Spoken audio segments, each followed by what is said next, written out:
Իմ կարծիքով Հայաստանի հասարակության ներկայիս վարքը մեծապես պայմանավորված է 2018 թվականին տեղի ունեցած իրադարձություններով եւ այն բավականին պարադոքսալ է։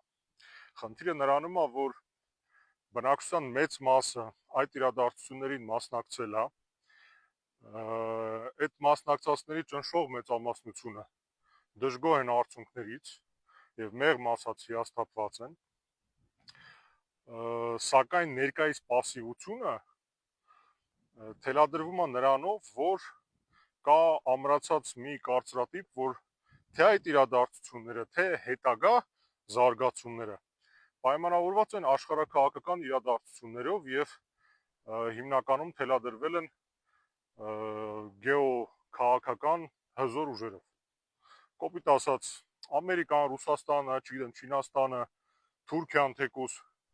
Հայաստանում իրագործել է ինչ-որ պրոցես եւ իրանք են հիմա թելադրում այդ պրոցեսի զարգացումը եւ հետեւաբար ապագա զարգացումներն էլ պայմանավորված են լինելու այդ աշխարհաքաղաքական խաղացողների դիրքորոշմամբ,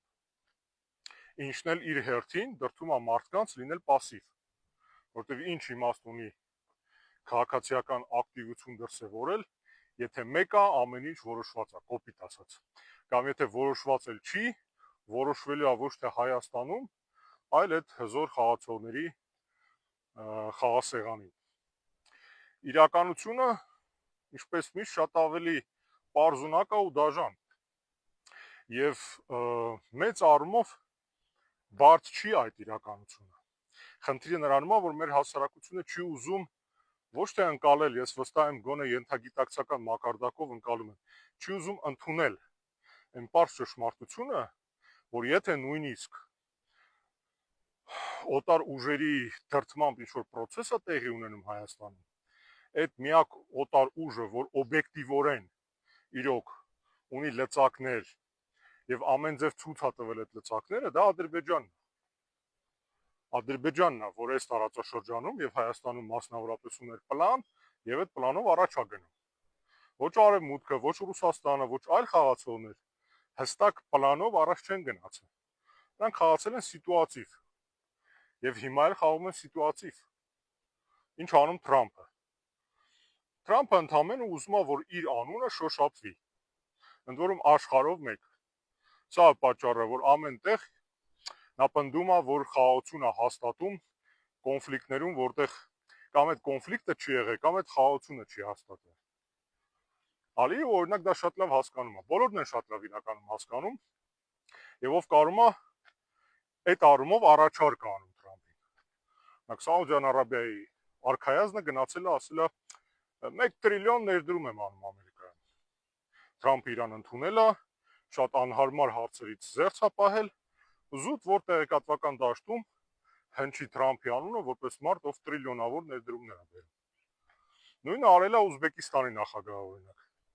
Գնացել ասել է, որ 130 միլիարդ դոլար ներդրում անելու Ամերիկայում։ Մասնե հարց առաջանում, եթե Ուզբեկիստանը կարողանար որևիցե տեղ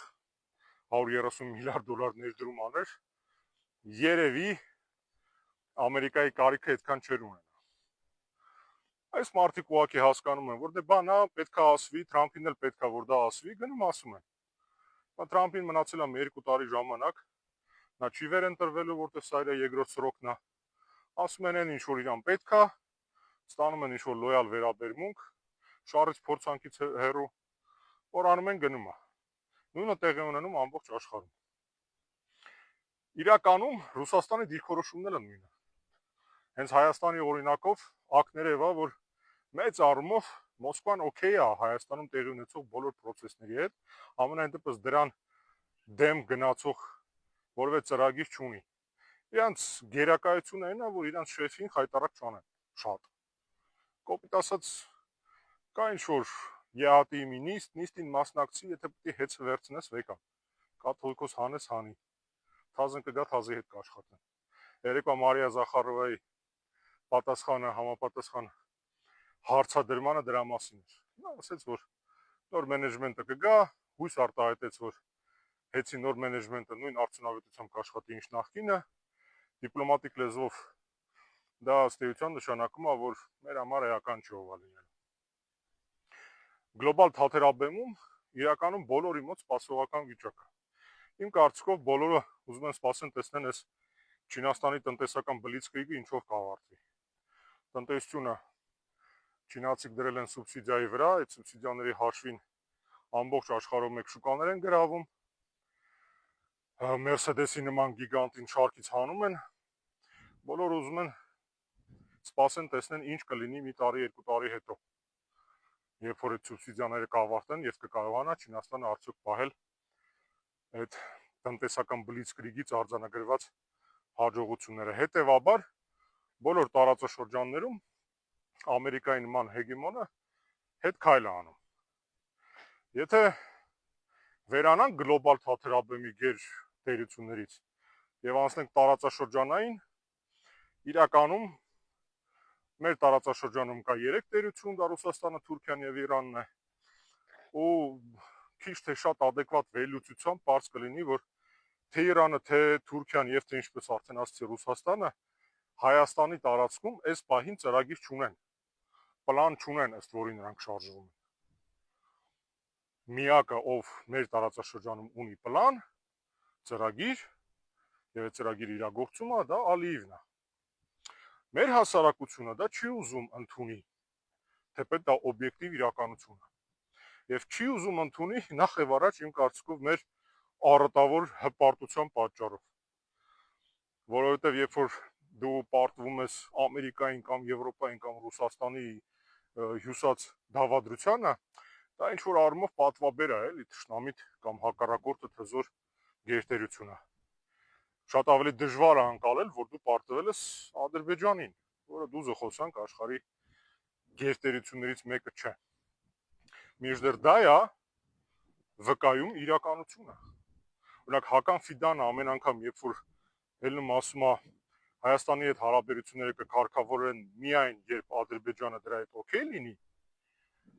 դա ոչ թե այն մասին է, որ Թուրքիան եւ Ադրբեջանը մեկ ժողովուրդ են, երկու պետություն, այլ նրա մասին է, որ Ալիևը ունի պլան, Ալիևը ասել է ախպեր ինձ մի խանգարեք։ Ու հասել է նրան, որ իրան չեն խանգարում։ Պետք է Թրամփին խաղացում կնքել Հայաստանի եւ Ադրբեջանի միջեւ։ Ալիևը Նիկոլին վերցրել է, գնացել է Վաշինգտոն։ Իր ուզած Մինսկի խումբը լուծարվել է տեղում, Թրամփը ստացել է PR,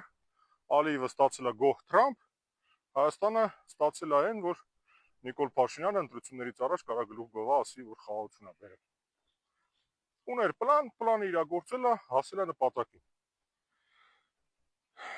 Մեր ժողովուրդը պետք է հասկանա, որ մենք պարտվել ենք Ադրբեջանին,